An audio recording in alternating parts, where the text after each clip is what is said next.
Sebelumnya, bismillahirrahmanirrahim. Assalamualaikum warahmatullahi wabarakatuh. Selamat pagi anak-anak semuanya. Waalaikumsalam warahmatullahi wabarakatuh. Selamat pagi juga, Pak. Oke, terima kasih. Semoga anak-anak semuanya dalam keadaan yang sehat, meskipun kita masih di masa pandemi, itu nggak menyurutkan kita untuk terus belajar. Nah, di pertemuan daring kali ini, kita akan belajar mengenai teks pidato. Nah, sebelum kita memulai pembelajaran hari ini, alangkah baiknya kita untuk berdoa. Berdoa untuk kelancaran dan juga manfaat pembelajaran hari ini. Berdoa menurut kepercayaan masing-masing, berdoa dimulai. Berdoa selesai, terima kasih. Nah, pertemuan daring kali ini kita akan membahas mengenai materi pidato. Tepatnya adalah pidato persuasif. Nah, kalian tugasnya untuk mendengarkan dan juga membaca materi hari ini.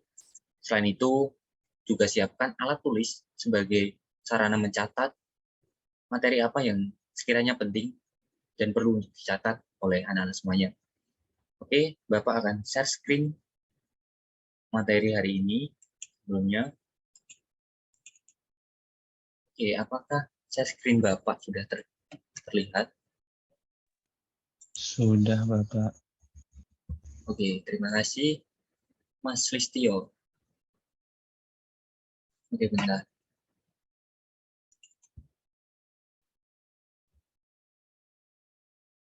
Oke.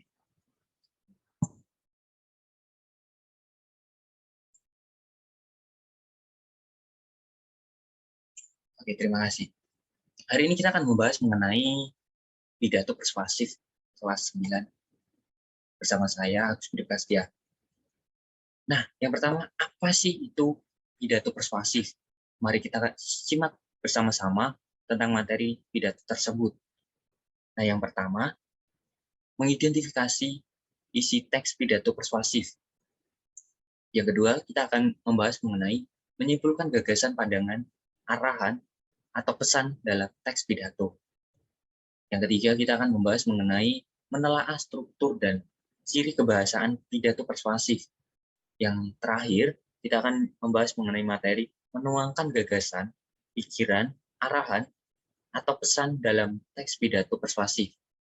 Oke, kita akan masuk pada materi yang pertama, yaitu mengidentifikasi isi teks pidato persuasif. Pidato merupakan suatu kegiatan berbicara di depan umum atau berorasi agar dapat menyatakan pendapatnya atau memberikan suatu gambaran pada suatu hal. Nah, dalam mengidentifikasi isi teks pidato persuasif, kita harus mengenal dulu yang pertama adalah pengertian dari teks pidato persuasif itu sendiri. Nah, pidato persuasif merupakan salah satu metode yang memiliki tujuan untuk menarik perhatian para pendengar sehingga dapat mempengaruhi khalayak umum. Nah, pidato persuasif adalah jenis pidato yang bertujuan untuk menarik perhatian para pendengar, mempengaruhi, serta mengajak atau membujuk para pendengar agar mereka yakin dan mau mengambil tindakan bahkan melakukan sesuatu hal yang ada dalam tujuan pidato tersebut. Isi dalam pidato persuasif haruslah berlandasan pada argumentasi yang bernalar, logis, masuk akal, dan juga dapat dipertanggungjawabkan.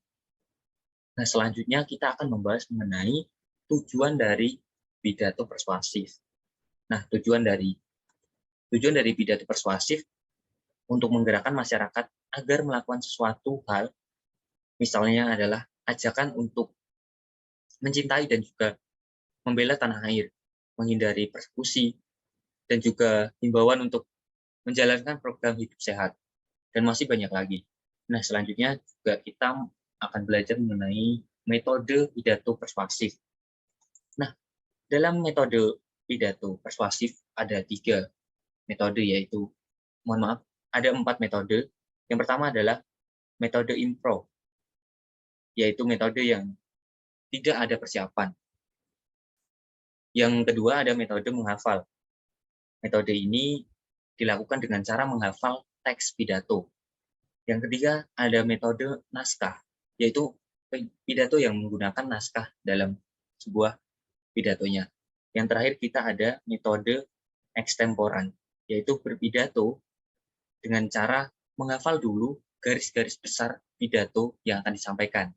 Nah, dari mengidentifikasi isi teks pidato, apakah dari anak-anak ada pertanyaan? Sementara belum ada, Bapak. Oke, terima kasih. Kita akan lanjut ke materi yang kedua, yaitu tentang menyimpulkan gagasan, pandangan, arahan, ataupun pesan dalam teks pidato. Nah, isi dari pidato haruslah merupakan sebuah informasi yang menarik dan juga bermanfaat, agar pidato tersebut berguna dan juga bermanfaat bagi pendengarnya.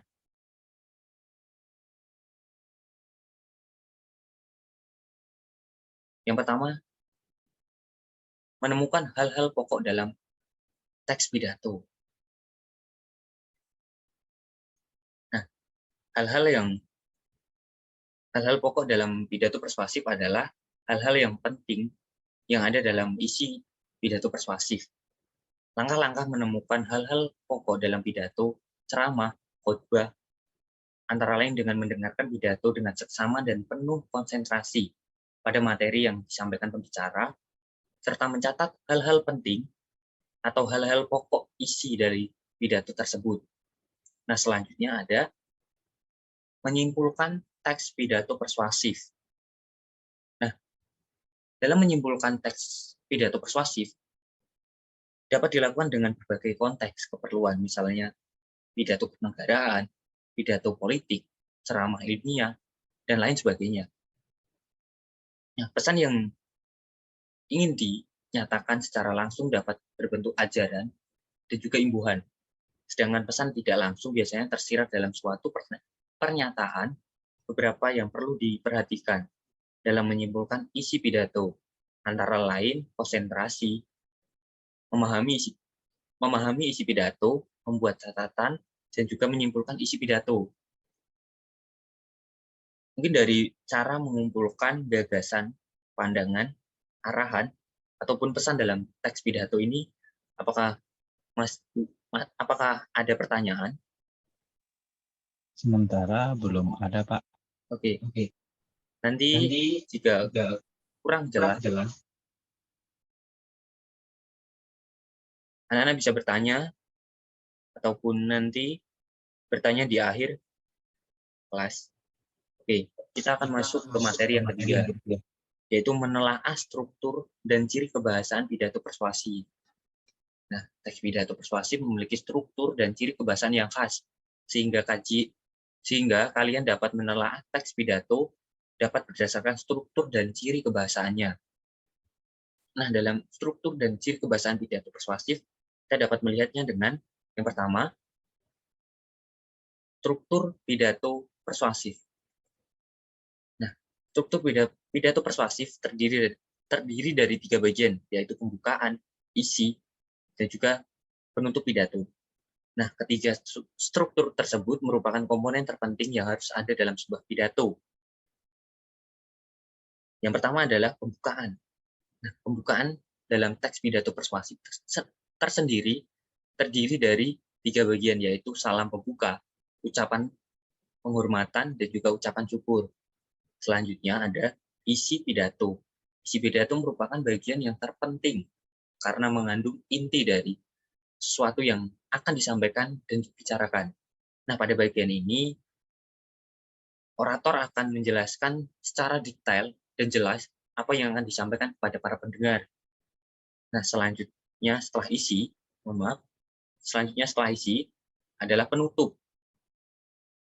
Penutup pada pidato merupakan akhir dari sebuah pidato. Penutup yang baik dalam sebuah pidato memuat hal-hal antara lain kesimpulan secara ringkas dari materi yang dijelaskan, permintaan maaf kepada pendengar jika ada salah kata dan juga menyinggung pembaca maupun pendengar. Serta dalam penutup diberikan dengan salam. Oke, kita akan membahas ciri kebahasaan dalam teks pidato persuasif. Ciri kebahasaan yang terkandung dalam teks pidato persuasif antara lain adalah kalimat aktif, kata tugas, kosakata emotif, sinonim, dan kata kerja abstrak. Nah, sinonim adalah suatu kata yang memiliki banyak bentuk yang berbeda, namun memiliki arti atau pengertian yang sama atau hampir mirip. Sinonim juga sering disebut sebagai persamaan kata ataupun padanan kata. Nah, kata sinonim tersebut sering digunakan dalam teks pidato persuasif. Nah, apakah dari struktur dan juga ciri kebahasaan dari anak-anak ada pertanyaan? Sementara belum ada, Pak. Oke, baik. Kita lanjut ke materi yang keempat, mohon maaf. Menuangkan gagasan, pikiran, arahan, atau pesan dalam teks pidato persuasif. Pidato adalah kata-kata yang disampaikan dan ditunjukkan kepada orang banyak. Jadi pidato itu nggak bisa jika dilakukan sendirian. Jadi pidato harus ada pendengarnya. Baik, dalam menuangkan gagasan, pikiran, arahan, ataupun pesan dalam teks pidato persuasif, pidato adalah kata-kata yang disampaikan dan juga ditujukan kepada orang banyak. Pidato banyak jenisnya, diantaranya pidato sambutan yang disampaikan kepada awal sebuah acara atau pidato kenegaraan yang disampaikan oleh presiden agar pidato yang dilakukan berjalan lancar. Nah, hendaknya kita menyusun naskahnya terlebih dahulu. Nah, cara menyusunnya bagaimana? Yang pertama adalah menyusun teks pidato persuasif. Dalam menyusun teks pidato persuasif, sebelum menyusun naskah pidato, hendaknya menulis hal-hal penting mengenai acara. Misalnya nama acara, nama undangan yang hadir, serta tujuan dari penyelenggaraan acara tersebut. Setelah itu, buatlah kerangka naskah pidato yang dengan memperhatikan bagian-bagian pidato. Hal-hal yang harus ada dalam naskah pidato adalah sebagai berikut. Yang pertama, menyunting naskah pidato. Nah, setelah menyusun naskah pidato, sebaiknya kalian menyuntingnya terlebih dahulu sebelum disampaikan oleh para pendengar. Tahap menyunting terbagi dari dua bagian suntingan, yaitu suntingan kebahasaan dan juga suntingan isi. Suntingan isi meliputi beberapa hal, antara lain kelengkapan isi penyajian, serta mencermati tentang isi sara, serta kelengkapan kebahasaan, yaitu penggunaan EYD atau PUBI, tata bahasa, diksi, struktur kalimat, dan juga kepaduan paragraf. Nah,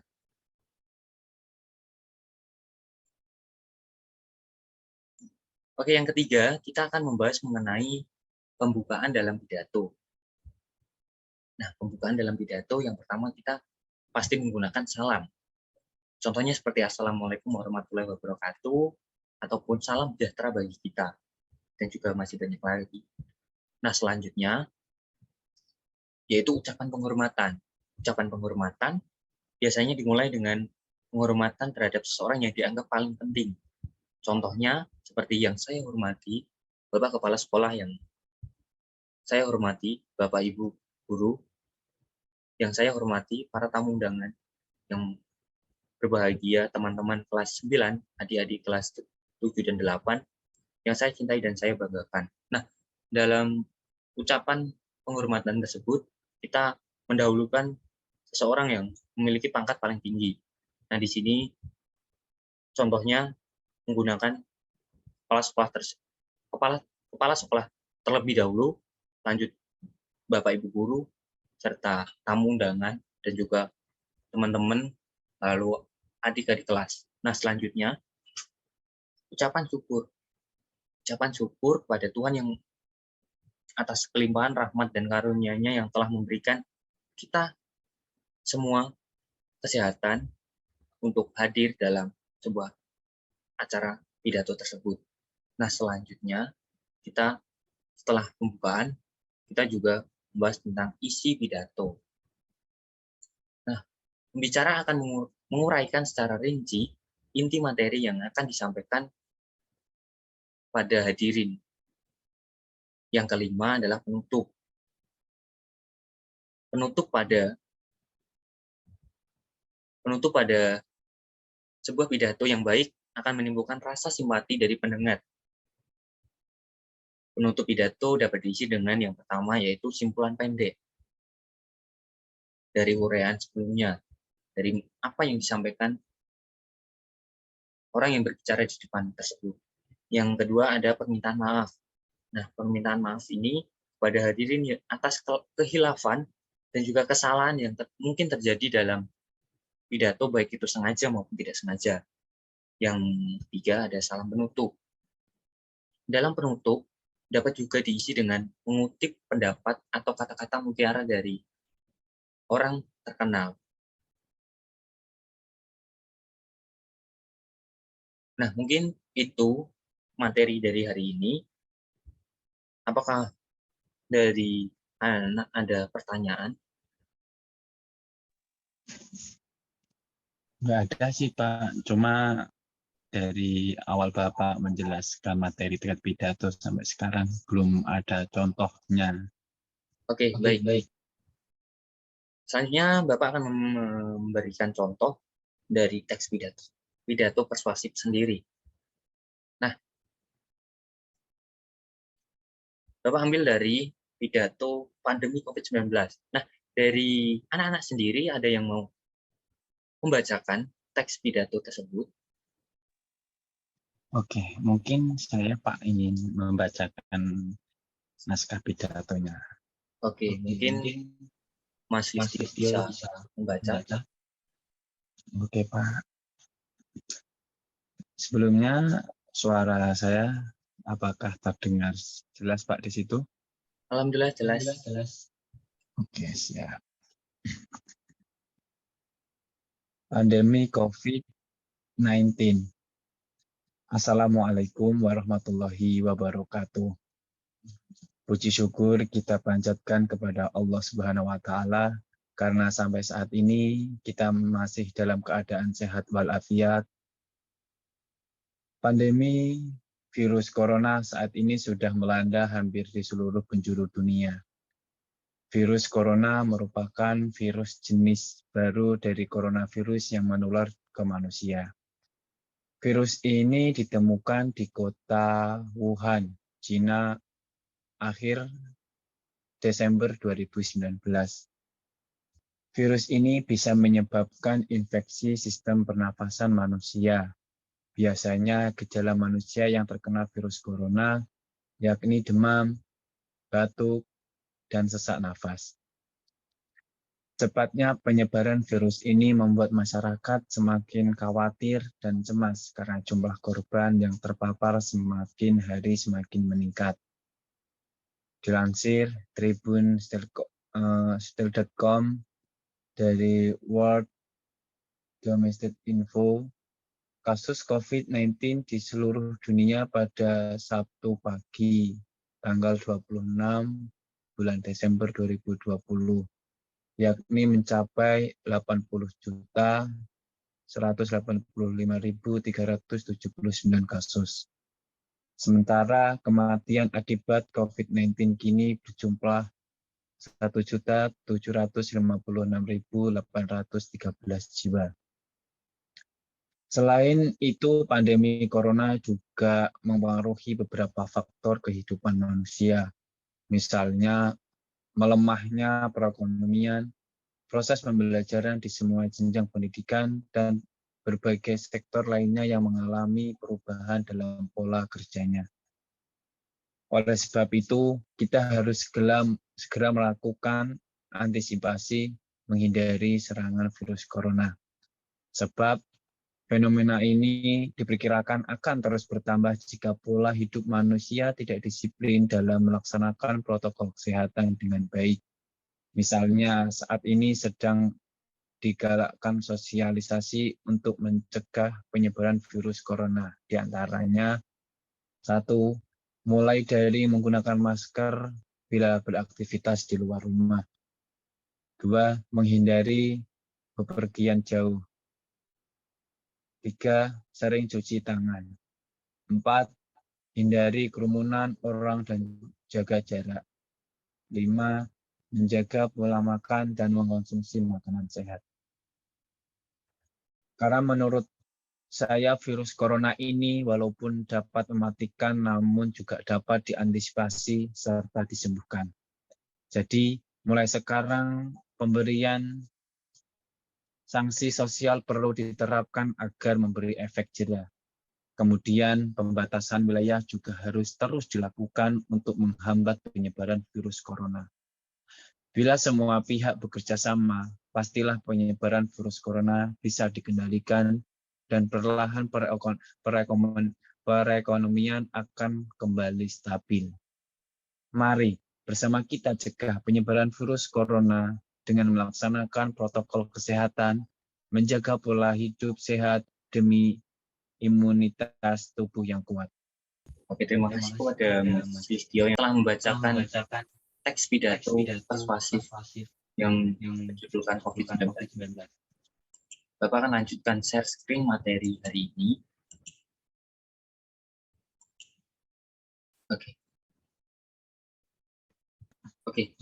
Selanjutnya setelah tadi membaca dan juga mencermati dari teks pidato persuasif, hari ini kita membahas mengenai penugasan. Nah, penugasannya hari ini yaitu bacalah teks pidato persuasif tersebut, dan tadi sudah dibaca oleh Mas Listio. Nah, kemudian jawablah pertanyaan berikut. Nah, ada 5 pertanyaan, mungkin dari anak-anak bisa mencatat, dan nanti setelah selesai dari pembelajaran hari ini dikerjakan, dan untuk deadline-nya sampai minggu depan, batas akhir. Oke, apakah soalnya sudah dicatat? Sebentar, Pak. Mungkin nanti Bapak akan share PPT Bapak ke grup WA kalian semua ya. Oke, untuk mensingkat waktu pembelajaran hari ini, Bapak lanjutkan. Nah, mengutip dari sebuah kalimat dari filsuf, menulis adalah membuat diri sendiri mengembangkan apa yang tidak dapat berhenti berbicara.